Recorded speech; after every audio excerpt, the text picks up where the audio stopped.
જય શ્રી કૃષ્ણ. અમિતારા કુકિંગમાં તમારા બધાનું સ્વાગત છે. આ છે કેરીનું વઘારિયું. લાલ ચટક કેરીનું વઘારિયું જોઈ અને મોઢામાં પાણી આવી જાય તે સ્વાભાવિક છે. ભૂખ ન હોય ને તો પણ 2-4 રોટલી વધારે ખવાઈ જાય, અને શાક ન ભાવતું હોય તો પણ આ કેરીના વઘારિયા સાથે તમે પેટ ભરી અને ખાઈ શકો. તો આ કેરીનું વઘારિયું બનાવવા માટે આપણે હવે કેરી લઈશું. તો અહીં મેં 3 નંગ જેટલી કેરી લીધેલી છે. આ કેરી રાજાપુરી નથી, કેસર કેરી છે.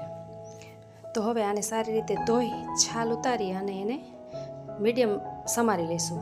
તો આ મેં મીડિયમ કટકામાં સમારી લીધેલી છે. આ પીળી દેખાય છે પણ પાકેલી નથી, કેસર કેરી છે એટલે કાચી જ છે. તો હવે આપણે પેન ગરમ કરવા રાખી દઈશું ગેસ ઉપર, અને હવે એમાં 2 ચમચી જેટલું તેલ નાખીશું.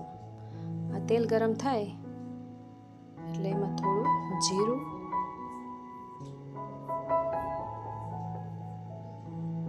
અને થોડી હિંગ,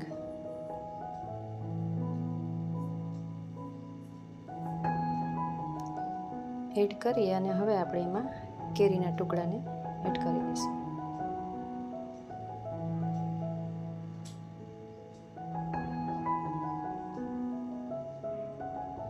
તો હવે એને મીડિયમ ફ્લેમ ઉપર આપણે હલાવવાનું છે. ઓઇલ છે એ કેરીના ટુકડાને સારું કોટિંગ કરી લઈ અને એમાં ધીમે ધીમે ફ્રાય થઈ જાય. પાણી બિલકુલ એડ કરવાનું નથી અને ઉપર ઢાંકવાનું પણ નથી. તો આ રીતે 1-8 મિનિટ જો હલાવશો ને તમે, ત્યાં જ બસ આ રીતે કેરી છે ને એ સોફ્ટ થવા માંડશે. હવે ઉપરથી હું થોડી હળદર અને સ્વાદ પ્રમાણે આપણે નમક એડ કરીશું. મરચાં પાવડર હમણાં એડ કરવાનો નથી, એટલે હળદરને પણ સારી રીતે આમાં મિક્સ કરી લઈએ, જેથી કરીને હળદરની કાચી સ્મેલ ના આવે.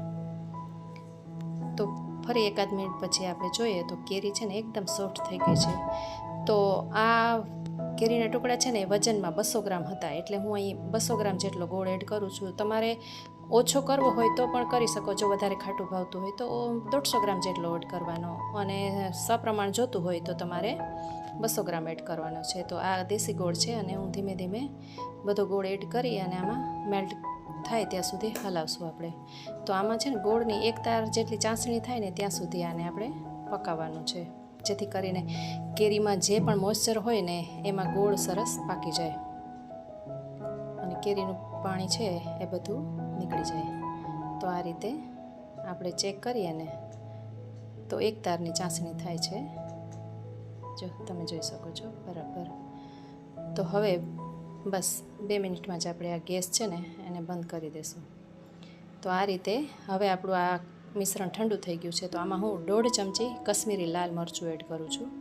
જોતાં તમને લાગશે કે તીખું છે, પણ આ બિલકુલ તીખું નથી. તો આ રીતે ઠંડુ થાય ને પછી જ મરચું એડ કરવાનું છે, જેથી કરીને એનો કલર છે એ સરસ મજાનો રહે. તો આ સિઝનમાં કોના ઘરમાં વઘારિયું બન્યું છે તે મને કમેન્ટ સેક્શનમાં જરૂર બતાવજો. મિત્રો, મારી વાનગી જો તમને ગમતી હોય ને મારી ચેનલને લાઇક કરી, શેર કરી અને સબસ્ક્રાઈબ કરો. Thank you.